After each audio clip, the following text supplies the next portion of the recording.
کہتے میں پڑھنے کے لیے جب گیا تو استاد نے پوچھا کہاں سے آیا؟ کہتے میں نے اپنی جگہ کا نام بتایا تو استاد کہتے پھر جا واپس لوٹ جا. کہتے میں نے کہا پڑھنے آیا ہوں واپس کیوں لوٹ جاؤں؟ کہتے اتنی دور سے آیا ہے پیدل آیا ہے. یہ غریب غربا کا کام نہیں. سبحان اللہ.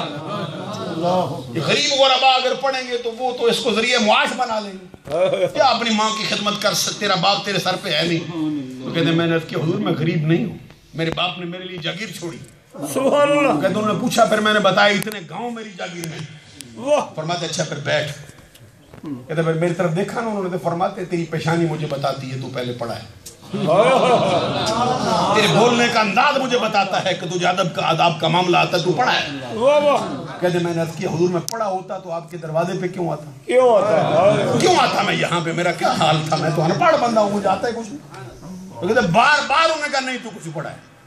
کہتے میں نے کہا ہاں کچھ تھوڑا بہت میں اپنی بہن سے پڑھتا رہا. تو انہوں نے فرمایا کچھ چیز آتی ہے تو سنا مجھ کو. کہتے پھر میں کھڑا ہوا مقامات حریری میں نے پوری سنائی ہے, پورے مقاموں پر بحث کی ہے میں نے. سروجی کا جو ابو زید سروجی کا جو سلسلہ ہے وہ سارا بیان کیا میں. اس پر جو اعتراضات عربی میں وارد ہوتے تھے وہ بھی کیے, حل بھی نکالے. تو کہتے استاد پہلے دن کہتے استاد نے فرمایا بیٹھ جا تو پڑھ جائے گا. حضرات غور فرماؤ. پھر کہتے پھر 12 سال میں پڑھا ہوں استاد سے. سبحان اللہ. 12 سال کے بعد استاد نے میرے سر پہ دستار باندھ کے فرمایا جا اب تو پڑھا ہے, اب کسی سے یہ نہ کہنا میں پڑھا نہیں ہوں. سبحان اللہ. نعرہ تکبیر, نعرہ رسالت, یا رسول اللہ, اہل سنت زندہ باد. ادب کے اندر اس کتاب کا کتنا مرتبہ ہے علماء سے پوچھو. پہلے دن جس نے یہ سنائی ہو 12 سال پر استاد نے پڑھایا تو کہاں پہنچایا. کہتے جب فرید الدین کے دروازے پر گیا تو پہلا سوال ہی انہوں نے یہ کیا, فرماتے فرید الدین اتنی طاقت نہیں رکھتا ان پڑھوں کو لے اڑے, میرے پاس میں نہیں یہ پڑھ گیا. کہتے میں نے کہا پڑھ آیا ہوں. کہتے جب میں نے کہا پڑھ آیا ہوں تو کہتے ہاں پڑھ آیا ہے. پھر سورۃ فاتحہ سنا مجھ کو. سبحان اللہ. اتنے بڑے بندوں کا امتحان سورۃ فاتحہ سے لیا کرتے. آج حضرت مجھے فرما رہے تھے کہ علماء تشریف لائیں گے بچوں کا امتحان ہوگا, تو میں تو اتفاق سے وہی دیر گئی مجھ کو کہ میرا ڈرائیور ذرا بیمار ہو گیا, اس کی وجہ سے پھر مجھے دوسری گاڑی لینا پڑی. تو میں سوچ رہا تھا بھائی اب علماء کا امتحان لیں گے کیسے. حضرت بابا فرید الدین گنج شکر نے تو نظام الدین محبوب الہی کا امتحان لے تو فرمایا سورۃ فاتحہ سنا. تو کہتے جب میں نے سورۃ فاتحہ پڑھی نا تو مجھے روک کے فرماتے اوروں جیسی آتی ہے, فرید الدین جیسی نہیں آتی, پڑھا دیتے ہیں. کہتے پھر جب انہوں نے پڑھا نا جو داد کا مخرج انہوں نے ادا کیا, حافہ لسان کو ملا کے اوپر جو داڑے ہیں اس کی جڑ کے ساتھ لگا کے سامنے رکھا. کہتے مجھے لگتا تھا خدا کی قسم یہ اس مخرج کو سب سے زیادہ جاننے والا فرید الدین ہے. اور کس طرح پڑھتے تھے آپ. پیری مریدی کے لیے بھی انپڑھی کے شعبے نہیں چلتے ہیں, یہاں بھی قرآن کا علم ہونا چاہیے اور حدیث کا علم ہونا چاہیے, فقہ کا علم. اور یہی بات حضرت غوث اعظم عبد القادر جیلانی رضی اللہ تعالیٰ نے بھی فرمائی. وہ بھی فرماتے ہیں کہ 4 مرتبے ہیں علم کے, اس کے اندر بڑی وضاحت انہوں نے کی ہے. میں سمجھتا ہوں وقت زیادہ ہو گیا, اس کو میں زیادہ لمبا شاید ہو جائے.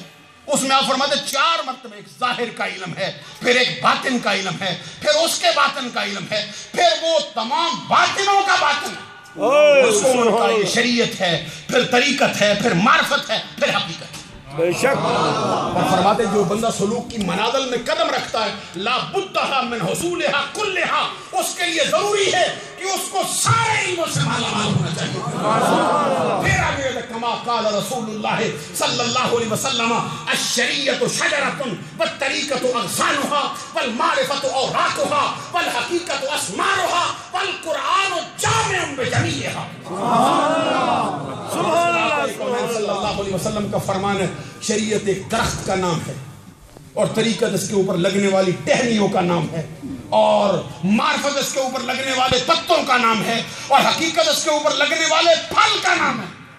آگے فرماتے ہیں میں بتاؤں کہاں سے ملیں گی. آپ بتاؤں کہاں سے ملیں گی, کہاں سے ملے گی. فرماتے قرآن پڑھ لے ساری آ جائے گی. قرآن اس کا جامع ہے. معلوم ہوا کہ یہ معاملہ جو ہے یہ پیری مریدی کا سلسلہ بھی یہ علماء کا ہے، کسی اور کا نہیں۔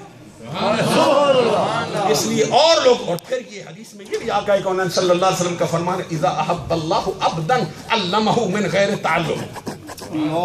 اللہ جب کسی بندے کو محبوب بنا لے تو علم سے رب کو پیار اتنا ہے، اس بندے کو بھی جو دولت دیتا ہے وہ یہ ہے اسے بغیر تعلیم کے بغیر علم سے مالا مال کر دیتا ہے، اس کو بھی علم عطا کرتا ہے، علم کے بغیر اس کو بھی نہیں رہنے دیتا۔ گفتگو تو بڑی وضاحت سے ہونی چاہیے۔ تو یہ ہمارے لیے اللہ کا بہت بڑا کرم ہے کہ اس دھرتی پر رہتے ہوئے رب ذوالجلال نے ہم کو ایسی اپنی نعمتیں عطا فرمائی، تو ہم یہاں پہ رہتے ہوئے تھوڑے تھوڑے وقت کے اندر کسی کو قرآن کا حافظ بنا رہے ہیں، قاری بنا رہے ہیں، دین کا عالم بنا رہے ہیں۔ ماشاءاللہ اللہ تعالیٰ اس آستانے کو اور اس ادارے کو اور اس مکتب کو، اس مدرسے کو اللہ تبارک و تعالیٰ قیامت تک فیض دینے والا فرمائے، حضرت کے فیوض و برکات کو قیامت کے بعد بھی جاری و ساری فرمائے۔